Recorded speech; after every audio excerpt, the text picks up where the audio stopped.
back here in the foyer of the House of Commons, and of course the Parliament of Canada is back in session now for another week. Today, of course, I got to tell you, in question period today, fewer questions about Mulroney and Shriver, which gave the government a chance to offer fewer non-answers.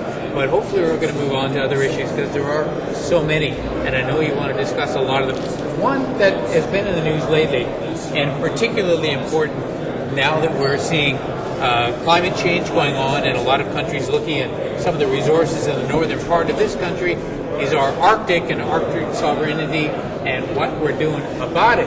Now, my guest here, special guest, somebody you should know. He's got one of the most interesting ridings in Canada. Dennis Bevington, you're the MP for Western Arctic. That's right, Garth. Okay, tell me about your riding. Well, how big is this thing?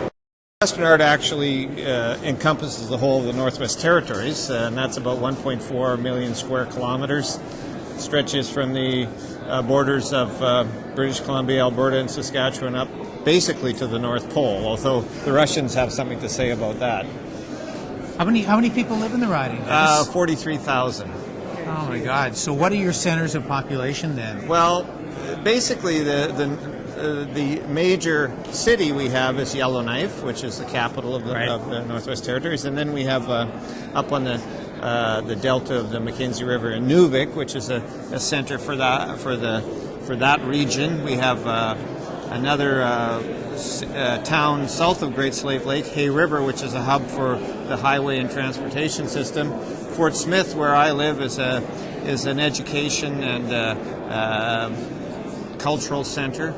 The Northwest Territories is a little different than the Yukon in that in the Yukon much of the action is centered in Whitehorse. We tend to be a bit more regional with very strong Aboriginal claims groups looking at self-government in 5 or 6 locations. So our government is a consensus government. The 19 members are elected to a legislative assembly. When they're there, they pick a leader and also a cabinet. We need to move forward on the devolution of responsibilities from the federal government for many of the big issues that face us, like resource development. But Arctic sovereignty is an issue that touches us as well. Okay, getting into that for a sec, but I'm just interested in your riding because I want to give people a sense of this. How often do you actually get around your riding? Like once every year or 2 years? I try to get to every community almost every year. There's 33 communities, and I visit the regional centers probably 3 or 4 times a year at least. I can get in a jet airplane at one end of my constituency and fly for 3 hours and I'm still not at the other side of the constituency. So it travels a bit of an issue, especially in the fall with the climate change that's occurred.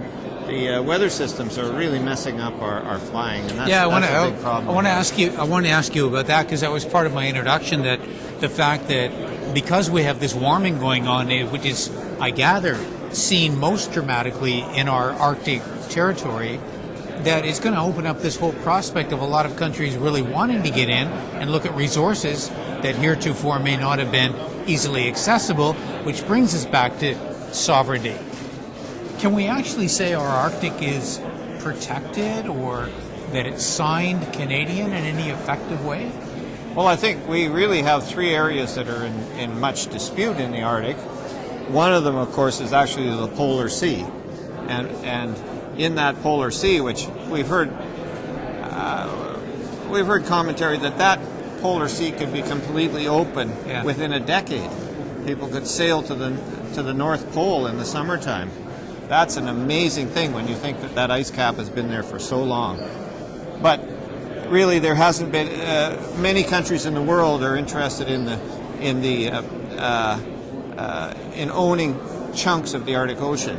If Canada can prove that its continental shelf has brought the sediment out into the ocean, it can extend its traditional 200-mile limit out to 350 miles in some locations. Russia has got claims in front of the Convention of the Sea, the UN Convention of the Sea, looking at how they can lay claim to a rather large ridge that runs right through the North Pole, even though it's considerably off their shore. These are places of people consider have a lot of riches in them in terms of natural resources. Now, it's very hard to extract those, but as the ocean opens up, they'll be more interested in it. As well, we have an interesting border dispute between the U.S. and Canada extending northward from the Alaska-Yukon border, where we really have, the U.S. really doesn't buy into what we're saying is the border there. And that is in the Beaufort Sea, where right now we know there are gas reserves, oil. There's also things called gas hydrates, which in the future are going to be a very large part of the development there. So these are all in question as well. But I got to come back and ask you this question, though. I mean, are we doing enough as a country? Is our government doing enough to make sure that we have the imprint of Canada on this area? Well, I think over the years we've been very remiss there. And for instance, on both Atlantic and Pacific coasts, where you have traffic zones for ships in our waters, we have mandatory registration. In the Arctic, we only have voluntary registration. And I think that's something that we could change very quickly with this government here. It doesn't take a legislation, it just takes an order in council to create this mandatory responsibility to register your ship when you come into our waters. We haven't even done that. We've fallen behind in a lot of ways. Now we can, the government has made noises about the military being the way to hold on to Arctic sovereignty. I think there's so much more that we can do with diplomacy, with the rules of engagement that we already have. When we talk about things like the Northwest Passage opening for shipping, we have a dispute with the United States over that right now. But there's many good arguments that Canada can make with, our ally and trading partner about what that shipping lane should be. Okay, lastly, what would be the one most important thing that we can do as a nation, or that our government can do right now, to ensure we maintain sovereignty of our Arctic? Well, what we're calling for the government to do right now is to institute mandatory registration of ships that enter into Canada's waters in the Arctic. That signal that we make on the diplomatic front will be heard by everyone, and we'll start the diplomatic process off of dealing with the issues that are in front of us. So why wouldn't we do that?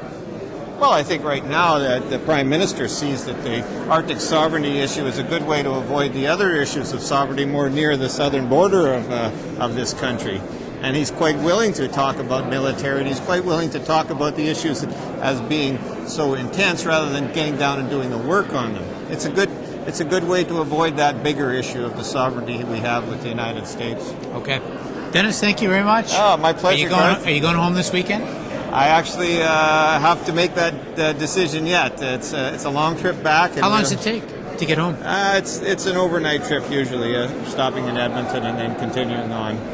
And then it's about 12 hours on the way back as well. So you got to make your choice about that depending on what's happening in Parliament and how much time you have to get that trip home. You make me feel lucky with my 5-hour trip, man. I'm lucky. Thank you for watching. You're a lucky man here. MPTV.